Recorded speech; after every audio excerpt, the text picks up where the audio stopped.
What's going on, y'all? Mo Black the Legend here. I've been light feeding since 2005, 2006. So I've seen a lot. I've seen a lot in this community, and I had a conversation with a man, with a talented young brother, young light feed dancer, Facts Live, and he brought something to my attention that I felt like I needed to make a video on. So short and sweet, the conversation simply involved him feeling like when there are successful light feeders, their success is simply theirs only, and no matter how much success they gain, the light feed community suffers. That was his opinion.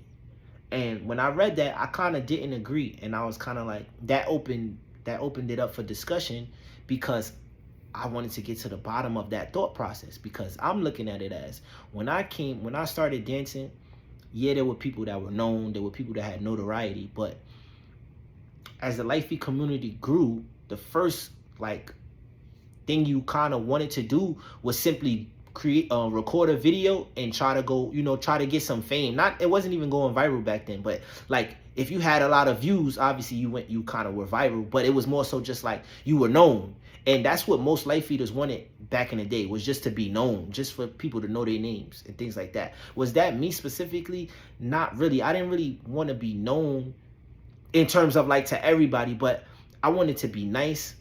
And obviously I wanted nice people to know that I was nice. That was more so me personally. But I say that to say, through the years, how it was in the beginning isn't how it is in 2025. So in the beginning, in my personal opinion, there weren't a lot of people who were doing things that made you, feel inspired, be motivated, want to actually do something, want to actually take light feed further than just a dance you did after school. You get what I'm saying? When I first started, now I became one of the people who are, a voice and a face for what is possible amongst light feed. You get what I'm saying? So in 2025, you can kind of gauge what you can do and what you would want to do, or like pick. You get what I'm saying? You're able to decide what you want to do if you're talented in life feed. You get what I'm saying? If you're not talented, of course it's going to be difficult. That's like trying to go D1 and you can't even shoot the basketball. You get what I'm saying? You can't dribble. You can't do the things that you need to get you on the court. It's like, how are you going to achieve success if you're not good? You know what I'm saying? But those that are good, you are able to look at so many different light feed dancers in the community, especially out of NYC, to figure out, okay, I like what he's doing. I kind of like gravitate towards that. Or I see him teaching over there. I kind of gravitate towards that. You get what I'm saying? So to just say that somebody else's success has nothing to do with you and the community suffers is a little weird. You know what I'm saying? Now, before I'll go further on that front, we can simply talk about just the community in general, right? Right now, the main thing that the community lost is sessions. The main thing that the community is missing is sessions. Sessions cultivated the culture, obviously, but it cultivated style. So now, amongst light feed, the style is simply one-dimensional for the most part. I'm not talking about people who have 10 plus years of light feed under their belt. I'm talking about the newcomers, the people who are in or have a new love for light feed. Their styles are one-dimensional. Why? Because they're sessioning, or they may not even be sessioning. They may just be making videos, which is a whole different thing. But like back in the days, you had Terror Dome, you had City Kids, you had Teen Night, you had the different J-Pack, L-Pack, you had places to go. You had the Dungeon, Demon Center, a whole list of different places to go, and Fly Street. You get what I'm saying? Like, to go and cultivate your style and figure out the kind of life you wanted to do. And you were able to travel to other centers, like one might be closer to your neighborhood. Then you had to get on the train and go somewhere else. But now you're seeing so many different styles of life feed that you can develop your own, because you're like, oh, I didn't know life feed could be done that way. I didn't know they was doing life feed this way. I didn't know as a crumper I could come in and make a crump style of life feed. Those kind of things. So that's currently missing in the community, which isn't breeding, better talented dancers in a way. You know what I'm saying? That doesn't mean a lot of the new people aren't talented, but that means there's not a growing community of talent, because the style is one dimensional. Everybody's looking the same. So now That's one of the things, that's missing. Now, the battles, being that in 2025, you could see what battles used to look like, or if you care to do the research, or if you just understand, like, okay, if I'm watching a dance, Red Bull Dance Your Style, or I'm watching, a battle tournament out in Connecticut, or, or something in your local wherever, you start to see that there are incentives to battle. The incentive isn't just getting views on YouTube, which would make you want to battle. You get what I'm saying? If you just battling for views, who's going to want to do that? And there's not enough incentives within the Litefeet community when it comes to battling, which is why the battle community is down and it's not as, inviting as it used to be. You get what I'm saying? Because back in the days, we didn't care about the incentives. We just wanted to get off. We just wanted to dance. We just wanted to be known. Now that there are incentives, it's like, what am I battling for? And that's understandable, but that also creates this community that we have now, where the battle era, the battle culture is dying. The battle culture is down. It's not as up as it used to be. It's not as viewed as it used to be. You get what I'm saying? And those are reasons why. Those are reasons why. Furthermore, you have crews, you have teams amongst the Litefeet community, right? You have these teams who are being successful, who are doing things, right? There's no reason why you cannot take from these crews and figure out how they're running things to go, okay, let me do that on my own. Let me gather my 5 to 7 or 10 to 15 individuals that I think are talented, or that I think that I can make more talented, create a crew, you get what I'm saying, and literally attack the same things that you've seen the other crews do to be successful. There's no reason why that isn't possible. You get what I'm saying? There's still enough dancers in the community to create a crew and become successful. So I feel like that's possible because of the crews that are successful. You're able to see these crews and go, oh, I see Team Rocket doing great things. I see a lot of their members are able to travel. I see a lot of their members are doing, video shoots, or are getting booked, or are able to teach around the world, or are able to teach consistently in New York City. I see the Waffle crew. I see that they're, they went on the Ellen show. I see that they did World of Dance. I see that they did America's Got Talent. Whatever the case may be, you're seeing these things. So now that you see that, oh, those are people that I used to dance with in T-Night. Those are the people that come to the events. I still see them. Why wouldn't you be motivated? Why wouldn't you be inspired to go, oh, now it's possible? Because before, I didn't see it. When Mo Black was coming up and I wanted to do great things, I didn't know it was possible. I just had to believe on my own. Everybody was saying stop dancing, if you ask me. Everybody wanted dancing to be done. They was like, Litefeet is trash. Quit Litefeet. I don't know why you're still doing that dance. Or you need to get a real career, get a real job. That Litefeet stuff ain't gonna take you far. Things like that. So now that you actually see guys being successful, you should have all the faith and belief in the world to go, okay, it is possible. Let me try to do something. Let me make strides and make attempts to actually, become what I see.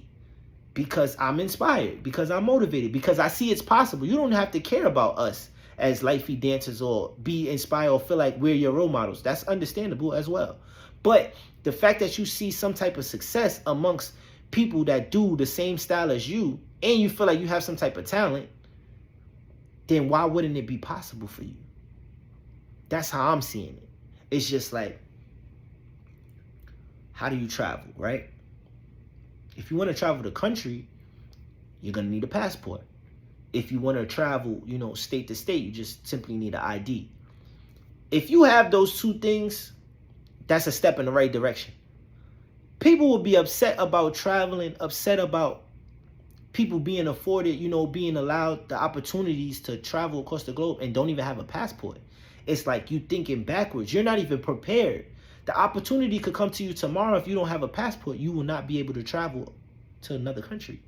You get what I'm saying? So if you see that people are traveling, you got to look at the first thing first, you need a passport more than anything. Now that you get the passport, you're able to go, now we rocking. All right, now it's the next step. You get what I'm saying? Y'all trying to run and fly before y'all crawl and walk. Life don't work that way. So from me to you, y'all got to start taking steps versus just being like, oh, yeah, they got that. I don't care. They got that. So what? It don't got nothing to do with me. No, they got that. So now you can see that it's possible for you to get that. It is 100% fact. There's enough out there for everybody, especially in a smaller Litefeet compared to a lot of other dance styles. Is a small community, and it's a small style in terms of years. It hasn't been around for that long compared to other dance styles. When you talk about voguing, you talk about breaking. You know what I'm saying? You talk about whacking, you talk about popping. These things have been around way longer than Litefeet. Litefeet is just starting to get some type of longevity, if we're really talking. So there's no way you can see what we've done in such few years and not be inspired and not feeling like things are possible. There's no way you could just say, oh yeah, the community suffers no matter how successful y'all get. No, the community should be thriving. The community should be motivated. The community should be inspired because they're seeing the people that they grew up around who may have been older or may have been their same ages. They seen them do the impossible because before it was impossible. None of this stuff was happening. People wasn't going on tours. You got Lucky Banks getting on tour with Coil Ray. That was never a thing. That didn't happen. One dancer, he was able to bring other dancers with him, but one dancer able to get the attention of an artist, and she said, yo, you know what? I need you on tour with me. He went on tour with Bobby Shmurda. I need you on tour with me. Got that much energy, putting in that much work. How could you see that and not want to do the same and not feel like, yo, I'm inspired. I'm ready to work. I'm ready to work. Not complain, not hate. Ready to work. Or ready to go, yo, Lucky Banks, how you did it? Like, yo, Lucky, I see you. We used to be in T-Night dancing together. Just let me know, like, what did it take? Like, what kind of work did you put in? It's a question away. It's a question away, y'all. We got to stop complaining. We got to stop complaining when we have so much available to us. You have social media. You literally watching the blueprints daily. You literally watching people make blueprints daily of how you could do the same thing. When you literally do the same dance style, it's no way. You can't see all of this happening every day, year in and year out, and not have a path for yourself. That might be a talk you got to have with yourself to go, is this something I really love to do? Am I trying to go far with it? Am I trying to make a career out of it? What kind of career am I trying to make out of it? And who do I need to talk to because I'm lost? It's okay to admit that you're lost. It's okay to admit that you don't know what you're doing. It's okay to admit that you don't know the steps that it takes. It's okay to admit that you were rough around the edges. You need to shapen up. You need to sharpen up your professionalism. It is okay to admit these things. That is how you grow. You cannot be afraid to make mistakes. You cannot be afraid to fail. I failed plenty of times. I've lost mad gigs. I didn't get a lot of gigs. I've brought my friends to gigs and we were supposed to get a certain amount of money and then it changed because of bad communication. We've had no managers this whole time. It's just been us. Young, hungry dancers coming out of New York City trying to make a way out of no way. And we did it. So if we could do it, so can you. So we need to stop the excuses. We need to just get in the lab, put in that work. We need to ask questions. We need to reach out to those that we see successful or those that we see are on the path that you want to be on, and reach out and get the answer that you're solely seeking. But to say that the community is not thriving is simply not true. And I'm open to all responses. I'm open to all conversation. This is Mo Black here. I've been teaching the past 2 years more consistently than I've ever been. And I have yet to see more than 5 active Litefeeters come to class. You get what I'm saying? More than 5 active Litefeeters come to class and simply be like, yo, whether y'all can afford the class or not. And the class is not even expensive to what, you know, teachers that are great at what they do and successful at what they charge. I don't even charge that, and I don't see a lot of Litefeet dancers come to class. So you get what I'm saying? If you're trying to do something with this career, it may be time for you to tap in. You know, and I hate it for this to be, it's may have been long-winded, but if you stayed the whole time, I really appreciate you. Once again, shout out Waffle NYC, we are Family for Life Entertainment. Shout out Breakfast Club, BC Baby, Everybody Eats. Shout out Bomb Squad, my brothers. They doing a lot of good stuff over there. And shout out Game Changers. If you want to be a part of Game Changers, tap in. New Litefeet team that Mo Black is starting. I'm out of here. Love y'all.